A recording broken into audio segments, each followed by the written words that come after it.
Hello everyone and welcome back to TowerGate. It is day 296, December 29th, 2017. Thank you so much for tuning in. It's Fun Friday. It's a cold Fun Friday too. Hopefully it's warm where you are, but it's freezing here. Of course, I know for those of you who live north, up in the Northeast, it's even colder, so I'll stop complaining. Today's video, questions. I have some questions. So I'm going to throw out some questions, and these are the type of questions that I want you to think about a little bit. Just let these questions run through your mind and see what you think about them. Of course, I'll give you my answers to some of these questions, but I just want to throw some of this stuff out there. So this is kind of a thinking exercise for this Fun Friday to just kind of let our minds ruminate on some thoughts, some ideas, based on some questions that I'm going to ask. Now, the first thing I want to do is deal with the question that I asked, which was the title of yesterday's video. The title of yesterday's video is, "What if the dossier were true?" That's a big question. But if you take that question and you follow it through in your mind, through a logical sequence, you will end up laughing at the idea of the dossier because it becomes so ridiculous. And this is what most people have not done. They're focusing on all of the little details about the dossier, which we do here on TowerGate as well. But really, when you just take a look at the big question and ask yourself, what if the dossier were true? It's much easier then to see what a ridiculous piece of propaganda this is. So what I want to do now, hopefully some of you saw that question on the title of the video yesterday and it got you to think a little bit, and maybe you're in the same on the same sort of road I'm on, or some of you maybe didn't think about it at all. So either way, I am now going to go through that question step by step so that we can see how ridiculous this entire thing is. And you'll get there by asking some simple questions and following through a logical series of steps that would have had to have happened for us to end up where we are now with the dossier. You ready? Okay, so the question, what if the dossier were true? Now, first of all, let's establish exactly what the dossier is all about and what the dossier seeks to prove or tell us and what it seeks to do. Well, essentially, when you read through the dossier, what you come to what the dossier is really all about, and the underlying theme of the dossier is really that it suggests that the Russian government has blackmail material which they could use against President Trump and the United States in many different ways. They have blackmail material on Trump, and certainly if it were proven that a foreign government had blackmail material on the President of the United States, he simply would not be able to serve, would he? I mean, you can't have a U.S. president who's compromised by one of our greatest adversaries, can you? Of course not. And that's exactly what the dossier sought to prove. It sought to say that we cannot have this man as president. He must step down because the Russians have blackmail material on him. Now, let's walk through this. First of all, if in fact the Russian government had such damaging intelligence and information on an American president, it would be the most incredible piece of intelligence that the Russian government ever had, including going all the way back to the Soviet days during the Cold War. Never in the history of our adversarial relationship that goes back a very long way has either the American or the Russian government had that kind of powerful intelligence that would be so powerful that they could use it to extort or blackmail one of the presidents of those two countries. It's never existed. Both governments tried for decades and decades and decades to get this type of intelligence that they could use, that they could force their adversary into a position and going into a direction they wanted him to go in over negotiations about everything, big things. So think first of all, put this in perspective, exactly how monumental, how important it would be if either this government or any government had that kind of intel, if they possessed that type of intel that they could use against their greatest adversary. What if India had this type of intel on Pakistan? What if China had this type of intel on India? What if Iran had this type of intel on Israel? What if the Saudis had this type of intel on Syria? What if the United States had this type of intel on France or England? Or what if they had that type of intel on us? Any government that possessed this type of intelligence that would be so powerful that it could be used as blackmail or extortion against its greatest adversary would be the most powerful intelligence that they had ever possessed. And you can bet it would be held very, very close at only the very top levels of the government, with probably only the president, maybe his top intelligence person, maybe 2 or 3 people at the top of the intelligence community, maybe a couple of the highest ranking military people, but you can bet it would be a very, very small number of people who would even know about this type of intelligence. It would be something like what we had here with the Manhattan Project with the bomb. When Harry Truman took over as president after Roosevelt died, the very first thing that George Marshall had to do was come in and brief him on the Manhattan Project. Truman had no idea, nor did anyone in Congress have any idea. The Manhattan Project, the development of the nuclear bomb, was a very, very closely held secret within the Roosevelt administration.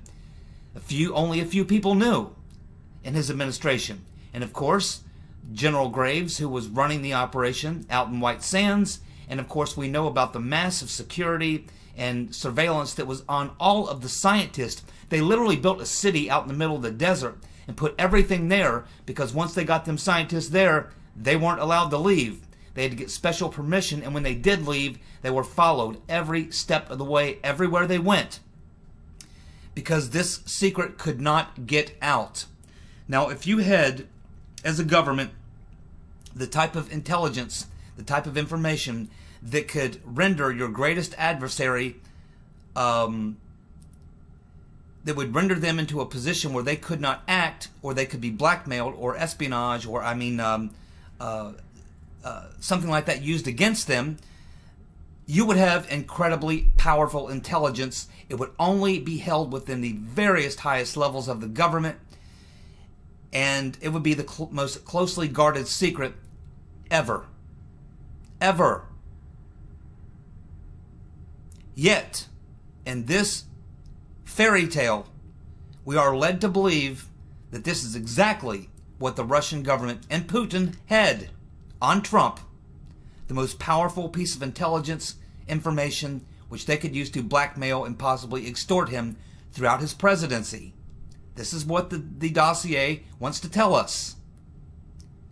But if that were true, then how is it that these sources, who are described as source A, B, C, D, and F, which were comprised of 4 government officials, Russian government officials, 2 current, 2 former, and 1 lady that worked at a hotel. That was the basic sources, as we've been told up to this point, for the dossier. And that information came to Christopher Steele, according to him, from these intermediaries.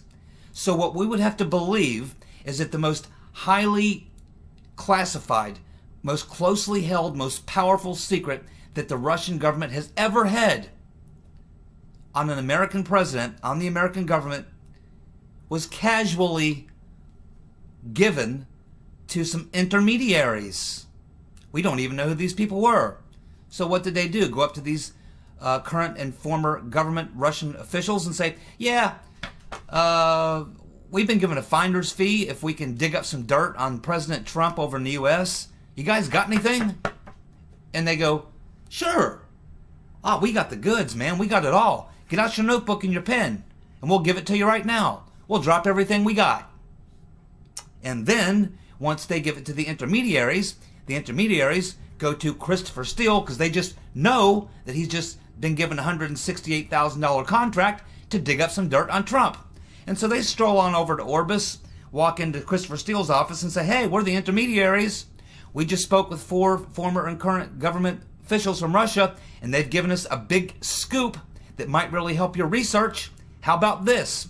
And then they drop it all on Christopher Steele, who then turns around and sends it over to his buddy Glenn Simpson at Fusion GPS, working over there with Nellie, playing with that ham radio. And then Glenn Simpson gets this intelligence information that's so incredibly damning, the most powerful piece of intelligence information any government has ever had. And what does he do with it? He runs all over Washington trying to peddle it. And nobody's really interested. The most powerful piece of intelligence information ever known to exist by one government over another, and they don't seem to have all that much interest. They're trying to verify it all because it sounds so incredibly crazy. How could this possibly be true is what their journalists and their editors are asking. You've got this intel. Have you got any sources? Because this is some powerful stuff. I mean, if this is real, this is extreme blackmail and extortion material. This is the most powerful piece of intelligence information any government has ever had on their adversary. This is mind-boggling, groundbreaking. This is huge.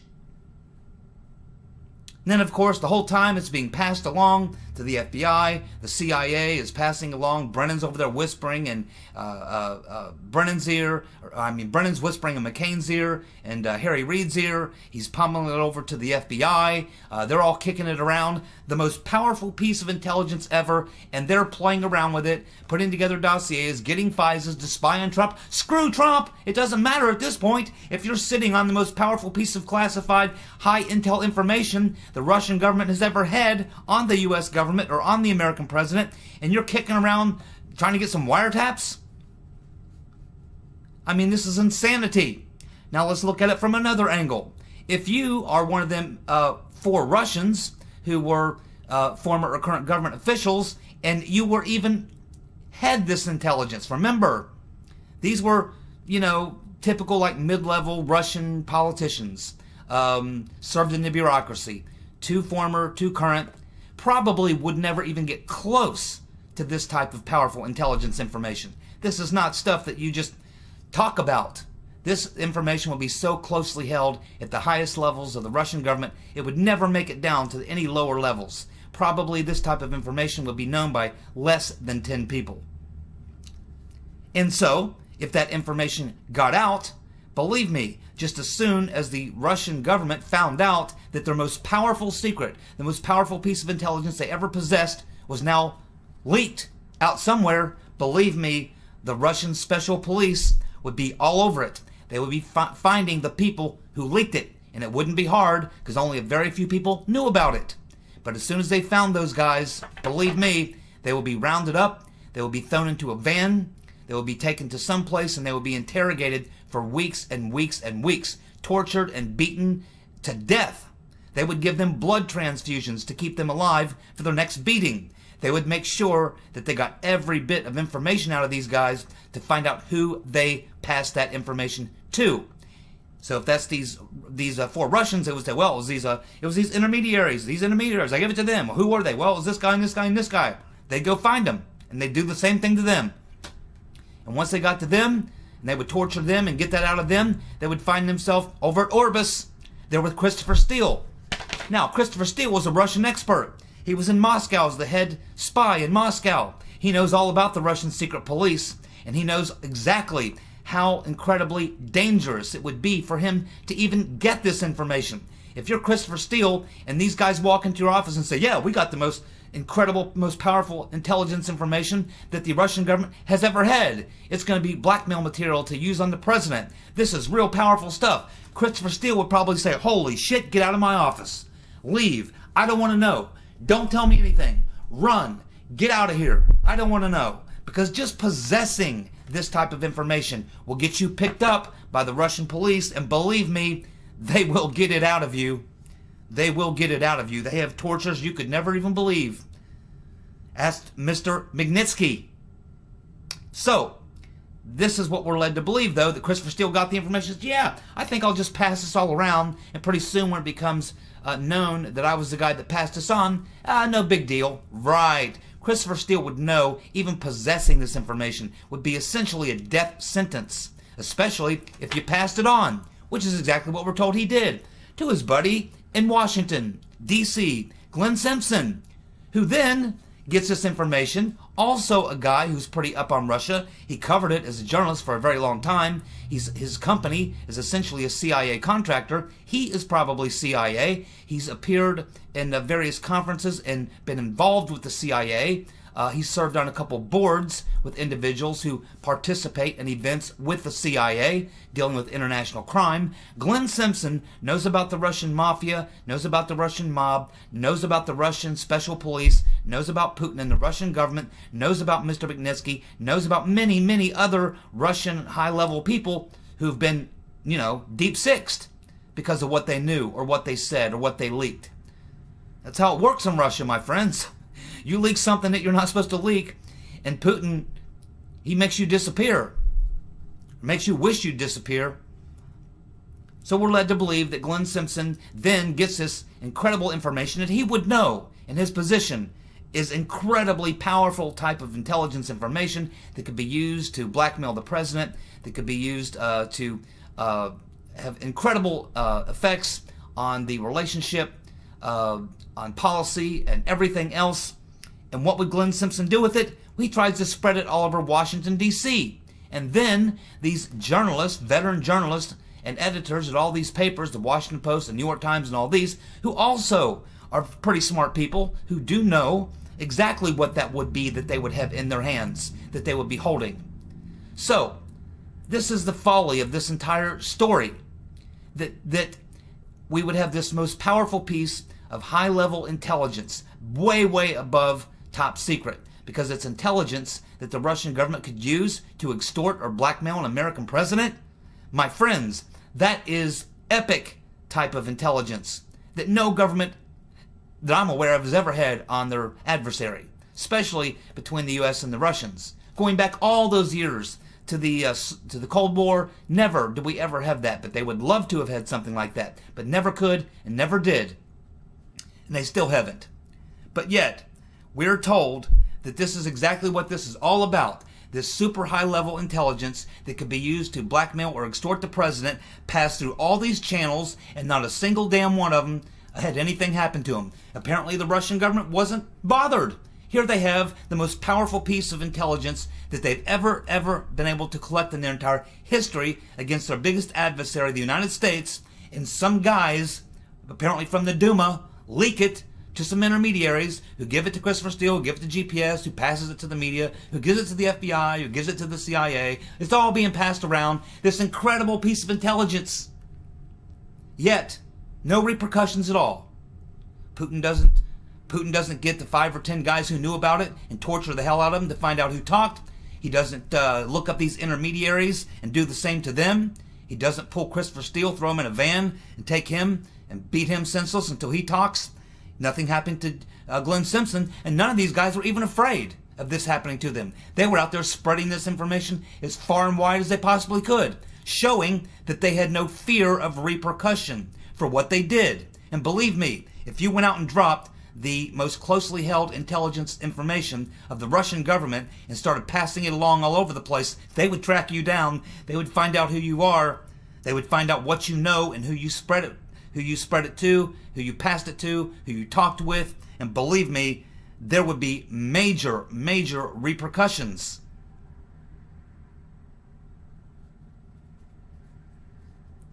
But that didn't happen, did it? Because Putin's probably laughing. He probably looked at the dossier, and he and his intelligence people probably looked at it and went, where'd they get this crap? This is crazy. Because if it was real, Putin would be very angry, and you would see people disappearing. Christopher Steele would have an accident, but not before they got him to talk. Glenn Simpson would be pushing up daisies right now. Nellie wouldn't be broadcasting. A lot of people would be 6 feet under, and they would probably be in various pieces. I understand that the Russian special police are very skilled with the chainsaw. They take off an arm and see if you want to talk. If not, they take off another arm. And then they work on the leg. If you still aren't talking, they'll take the other leg. And you can guess where they go from there. They will keep you alive for weeks and weeks and weeks, if they have to get what you know out of you. Yet none of this happened. The Russian government has the most powerful piece of intelligence that could be used to blackmail and extort the U.S. president. It gets leaked to some intermediaries, then to Christopher Steele, who just happened to fall into his lap just when he had been given a $160,000 contract to produce it. That's what he says. He says he didn't go looking for it. It came to him. He says he didn't talk to Russian sources. He talked to intermediaries. Then the intelligence community gets a hold of it, and they decide the best thing to do is to turn it into a story and then to try to use it to get FISA warrants. If you got this type of intelligence information, you don't need a fucking FISA warrant. You got blackmail material. You got blackmail material. You call an emergency meeting. You sit around and you say, sir, this is what we got. You are going to have to step aside. Plain and simple. And the president would. There's no way he would go into office knowing that your adversary had this kind of material on you. You simply wouldn't be able to govern. You would get destroyed in every negotiation. Your entire presidency would be impossible to govern. This is how powerful that information would have been in the dossier if it were true. But none of these things happened, did they? Because none of it was true. You see, when I asked you that question yesterday, what if the dossier was true? I wonder how many of you let your minds work through this to think about how crazy this thing is. A dossier which tries to show that the Russian government had incredibly powerful information on the president which could be used for blackmail and extortion. That's what the dossier tries to show us.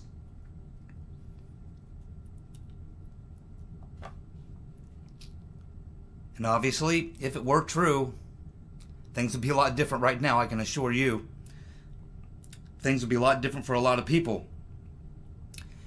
Glenn Simpson and Christopher Steele, those intermediaries, those Russians who may have leaked it, they would all be dead. Trump would have had to say, yeah, I mean, they got that. Oh, I don't know where they got that, but if they got that, yeah, I'm kind of screwed. I guess I do have to step down. But none of this has happened because none of this is true. The entire thing is a fraud. And Putin's laughing about it. He's commented on the dossier. He thinks it's crazy. Believe me, if it were true, he wouldn't be saying that. If it were true, we'd be hearing about a lot of dead Russians. Because believe me, the Russian secret police would have been on that like white on rice. Immediately. You have the most powerful secret on your greatest adversary ever, and it gets leaked to newspapers, to opposition research firms for a political campaign, gets absorbed by the intelligence community who thinks the most important thing to do about it now that they got it is to use it to get some warrants to see if they could get some people for some collusion. It's absolutely ridiculous now, isn't it? Do you see? When you actually use some logic, some real world logic of how things really work in the world and the world of intelligence, how powerful something like this would have been if it were true. This is why we know the dossier is bullshit. And why the entire intelligence community, Brennan, Comey, McCabe, Ben Strokinus, the Orrs, and all the rest would have known. They're intelligence professionals. They would have known exactly how powerful something like this would be, and they would know exactly how dangerous it would be just to know about it. Believe me, these are the type of secrets, government secrets, you don't want to know about. These type of government secrets will get you killed just knowing about them. There you have it, my friends, the answer to your question. To my question, what if the dossier was real? What if it was true? Now, based on what I just went through, you probably have already figured out at this point, couldn't possibly have been true. Because things would have gone much differently for a lot of people. Thank you very much. Question. Did Hillary and Obama know about the dossier? Yes and yes. Of course Hillary knew about it. Her and people in her campaign, Robbie Mook and others, were, as the memos were coming out, they were tweeting out little things and talking about little things and using little things about Russia-Trump collusion before the dossier was even published. We know, and of course she paid for it. You think Hillary paid $1 million for a piece of opposition research, but then throughout the time after she paid for it that she never got anything for her million and she wasn't even concerned? For her $1 million, knowing the rotten Reverend Clinton, she was asking every day, asking Mark Elias and Robbie Mook, asking them, hey, I paid $1 million. When's that British guy going to produce? I want some dirt. The race is close. He might win. I need everything I can get. Give it to me, give it to me, give it to me. You better believe it. And believe me, the Long Mac Daddy, Hussein Obama, knew about every bit of it. And in a future video, in the not too distant future, I'm going to lay it out. Because for the most part, Obama has been on the outskirts of this thing being insulated. But I'm telling you, everything goes all the way to the top. It goes all the way to the top. None of this could have happened without Obama knowing every bit of it and being involved in it. Yes and yes, they both knew about the dossier and were a part of it. Next question. Who is John Carlin? Not George Carlin, one of my favorite comics. I love George Carlin.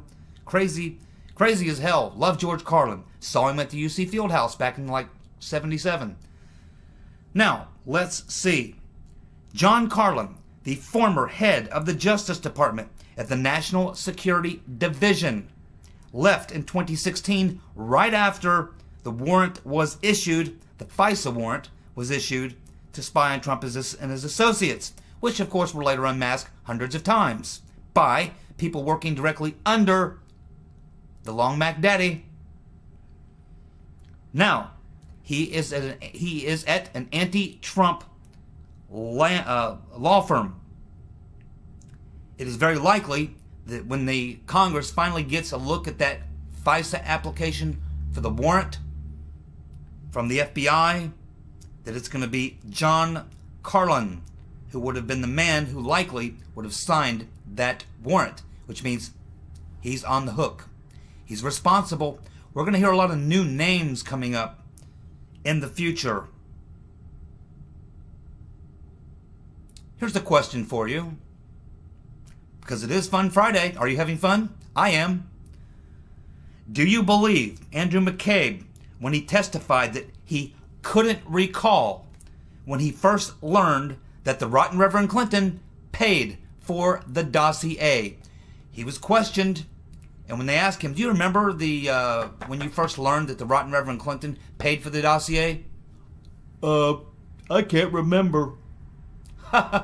Do you believe Andrew McCabe when he says he couldn't remember? Just a little detail like that. Andy? Are you lying, Andy? Aunt B doesn't like it when you lie, Andy. You could be in trouble. You'd be like Goob. Alrighty. Is Sally Yates sweating? Yates ran the day-to-day operations at the DOJ as deputy director. Bruce Orr was the associate director and number 4 man in counterintelligence. Yates was his boss and worked closely with him. Did Sally Yates know that Orr was meeting with Steele and Simpson? Did she know that Orr's CIA wife was working for Fusion GPS? Did Sally Yates know about the dossier? How about the insurance policy? Is she a supporter of the espionage party? What was Silly Sally's relationship with Peter Benstrokinus? Wonder if they were screwing. How about Loose Lisa Page? Did she know about that activity? Did Sally Yates know about the relationship between Benstrokinus and Loose Lisa Page? Do you think that Devin Nunes has pondered these questions? You bet he has. The biggest fish always come. They're always the last to be pulled from the pond. They will work their way up to Sally Yates. And who did she directly answer to? Long-Leg Mac Daddy, Hussein Obama. Next is Loretta Lynch. And by the way, if Sally Yates knew, Obama knew. They will get to Silly Sally in time. In an investigation, you work from the outside in, from the bottom up.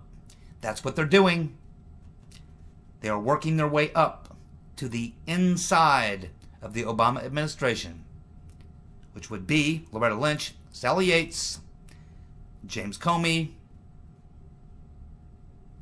Barack Obama himself, the Rotten Reverend Clinton, Ben Rhodes, Samantha Power, Susan Rice, Valerie Jarrett. Those are the inside players. And when you finally follow this all the way to the top, this is where it's going to lead. Examine the following. In April, Mary Jacoby, wife of Fusion GPS founder Glenn Simpson, visits the White House. That was on April 9th, 2016. Then, on April 12th, 2016, 3 days later, the Clinton campaign and the DNC, one and the same, hire Fusion GPS to conduct the research with the emphasis on Russia. Then, sometime in May, Nellie Orr's, sometime in May, actually May 15th, Fusion hires Nellie Orr as a Russian expert in counterintelligence to work on the Trump-Russia story. Then, on May 23rd, a week later, she gets a ham radio license. Also, in that same month of May, Nellie Orr's husband, number 4 man at the counterintelligence at the DOJ, begins working with Peter Benstrokinus, the number 2 man in counterintelligence. Then in June 2016, Peter Benstrokinus, Bruce Orr, and DOJ attorney Lisa Page apply for a FISA warrant. Also in June, on the 24th, Mary Jacoby appears on Facebook taking credit for the organization of the Russiagate narrative, wondering why her husband isn't getting the credit. What does this look like to you? I'll look forward to your answers in the comments section. Thank you for tuning in. I'll be back tomorrow with the Saturday evening edition. Thank you for tuning in. Good night.